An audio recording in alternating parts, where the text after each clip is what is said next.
Hello! Today's broadcast is about your skin microbiome and how it benefits you and how to take good care of it. Like the last broadcast, this broadcast is going to be about your relationship with good bacteria. Your skin is your largest organ. It provides the barrier between you and the outside world. And it's the first thing that people see when they look at you. It protects you, it keeps out most invaders, and it projects your current state of health. Taking care of your skin is one of the ways you can support your health along with other lifestyle changes. Doing all of those supportive activities alongside energy healing improves your health and well-being that much faster. They are multiplicative.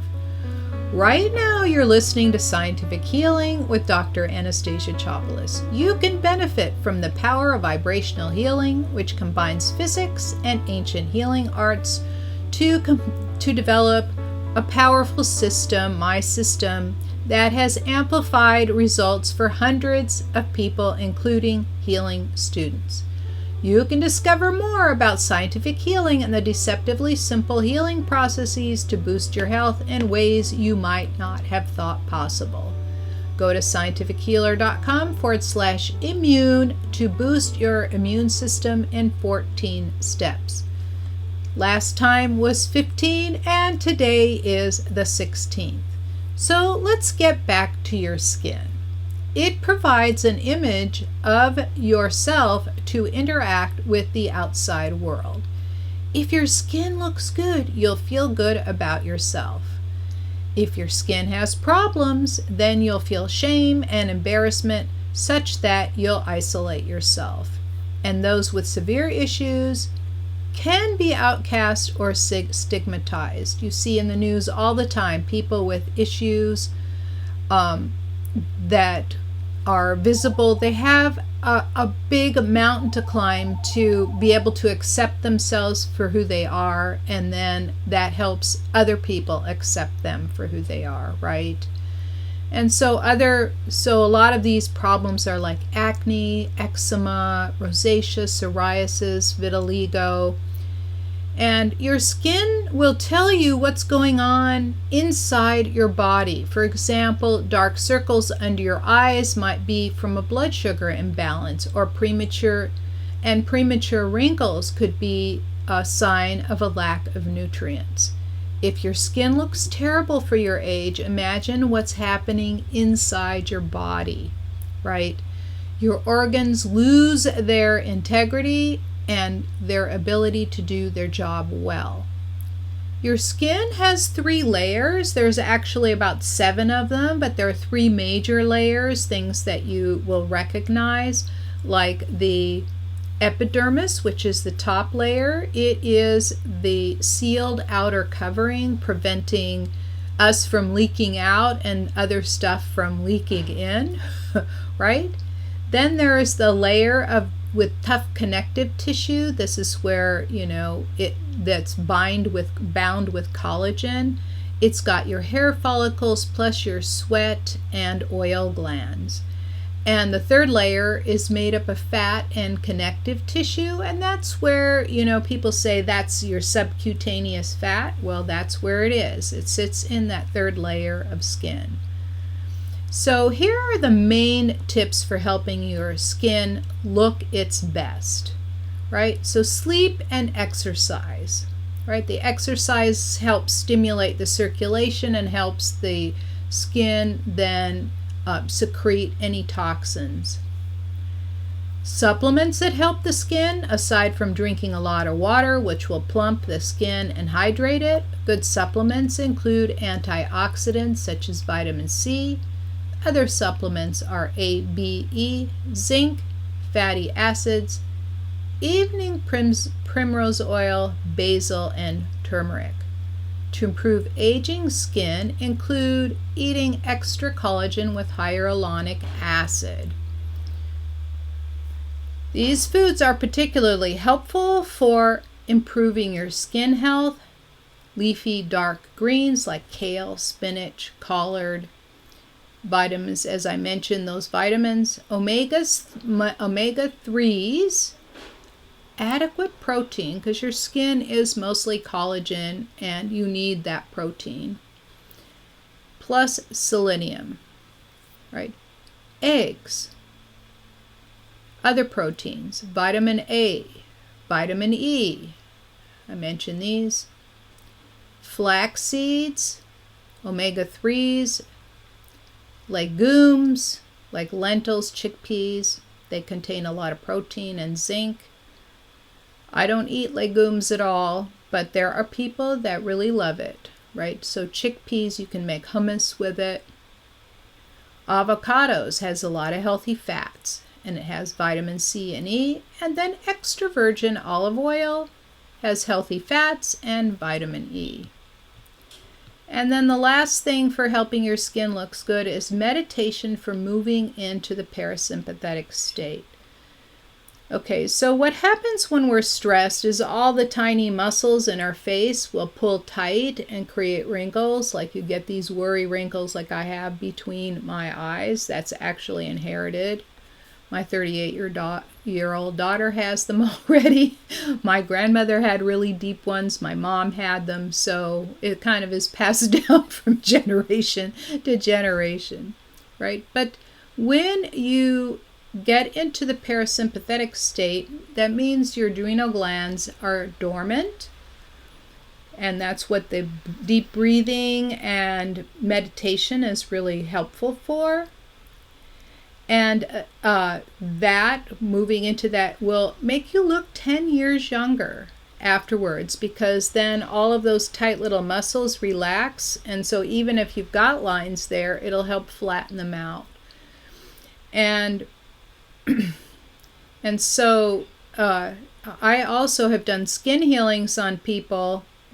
I had one lady in my that came over to get a full healing, and she looked 10 years younger after I was done, because I did a skin healing on her and it had relaxed her so much. I said, yeah, it's kind of like energetic Botox. So aside from the main skin functions of protecting you from the outside and sweating, including secreting toxins, your skin has its own microbiome. This microbiome helps your skin in ways you probably don't realize. And for the most part, it stays stable for most of your life unless you disrupt it. So here are some of the functions, and when I first looked this up, I was also surprised. Of course, I already knew that it provides a protective barrier to the outside world beyond the skin's physical barrier, right? So if you get pathogens on you, the microbiome will take care of them. Right? It affects your immune function. And the other thing it does is it keeps your skin supple and moist. A less diverse biome is associated with acne, rosacea, psoriasis. Ultraviolet light can help, right? Because when I was younger, when I had skin issues, if I went out in the ultraviolet light, it just cleared things up right away. But then once I was out of it, they would just pop up again. So it didn't cure them. And the other thing that was also surprising, that anecdotal evidence supports that it may help with skin cancer. And if you're a healthy adult, as I said, your microbiome will stay constant. So how is it damaged, right? If it stays constant, so how would you damage it? So if you accumulate toxins in the body, it can affect your beneficial bacteria adversely. Toxins will accumulate if you overwhelm your detoxing systems in your body, which also includes the skin. So the main detoxing is your large intestine, your kidneys and bladder, your liver, right? Your liver is a major detoxing force in your body, and of course your skin. Too many antibacterial products kill all bacteria, not just the harmful ones. So if you're Purelling your hands multiple times a day, it might be good to go in and wash that off, right? So you don't get it anywhere else. And another thing is that you might, instead of, if you're working in a place that has bathrooms, instead take in your bar of regular soap, not antibacterial, regular soap, and just wash your hands for about 20 seconds, and you will get rid of most of those pathogens off your hand. It'll be like 99.9%. So, with all those antibacterial products, it disrupts the balance of the bacteria and other microscopic life, and it can make you more susceptible to germs and can play a role in the flare-ups of rosacea, atopic dermatitis, psoriasis, and acne. So triclosan, which is one of those antibacterial agents, is produced in large volumes. It's found in soaps, hand sanitizers, shampoos, deodorants, right? They used to brag about it in deodorants, toothpaste, mouthwash, cleaning supplies, pesticides, kitchen utensils, toys, bedding. Can you imagine? Toys, bedding, trash bags, and even socks. You must look closely if anything claims to be antibacterial in any way. The problem is this is how we proliferate antibiotic and antibacterial resistant strains of bacteria. The damage to your skin microbiomes on your hands can also disrupt the gut and vice versa. A healthy skin microbiome promotes a healthy gut microbiome. So they play hand in hand, but they are separate. So let's talk about how to promote that healthy skin microbiome. So start with balancing your gut microbiome. If you have candida overgrowth, go on a sugar-free, including all fruit, all starchy vegetables, all grains, all milk products. Sugar-free diet. Those sugars feed that candida. Reduce stress. Again, there are many ways to do that without changing your life circumstances, including deep breathing, meditation, stretching, yoga. Many of those skin problems caused by disrupted microbiome can be improved by stress reduction. Stop using sulfate cleansers. If you look on your shampoo bottles, even your conditioners, and even your toothpaste. I was really shocked that Tom's of Maine has this in their toothpaste, right? And that's usually you'll see it as SLS, which is sulfate, sodium lauryl sulfate, or SLES. And they're used to make it foamy and thick, right? So you think that your toothpaste is actually doing more than it really is. I mean, you get more benefit out of using baking soda than that, right? Use triclosan-free skin products. Get pH-balanced soaps. So soap tends to be like traditional soap was made out of lye, and that was very basic, so it would be like a pH 11. And a lot of the stuff now is highly acidic. Your skin and hair like to be slightly acidic, but pH balance helps keep it neutral. Avoid parabens, formaldehyde, and BHT. These are preservatives. Avoid phthalates, fragrance, aluminum, and lead. So lead they used to put in paints because they thickened them and it made them easier to lay down, right? And I'm sure that's why they have it there. And avoid retinyl palmitate and retinol in your skin product. There are some healthy alternatives that I found to be satisfactory to use. You know, a lot of those super healthy products, they don't clean your hair, they leave it gummy, they leave your skin feeling weird. And so And then there are moisturizers that they feel weird on your skin. People have developed some really great products.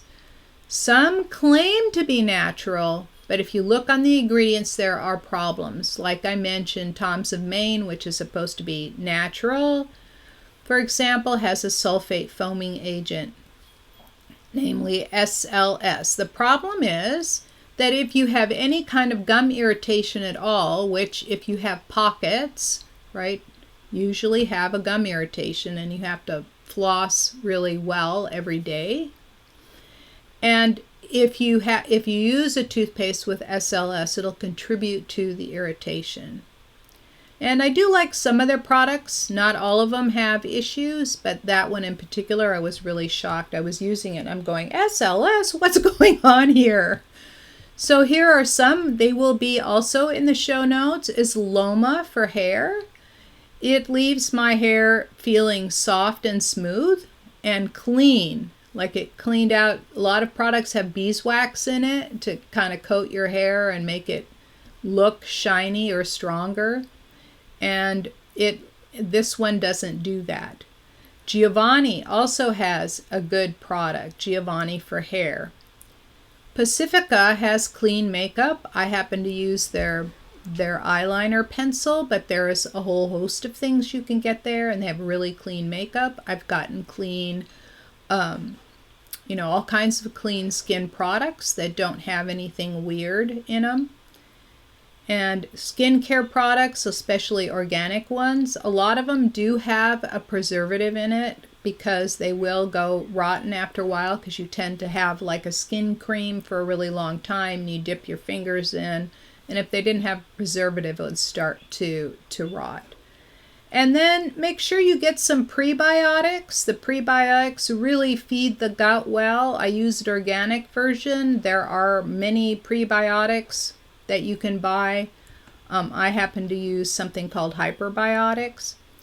And then I just discovered that Nature's Gate, which has really good skin products, I had a wonderful toothpaste and I'm really bummed out. Now it costs like $50 to buy a tube of 6 ounces. And I'm going, yeah, no, I think I'll find something else.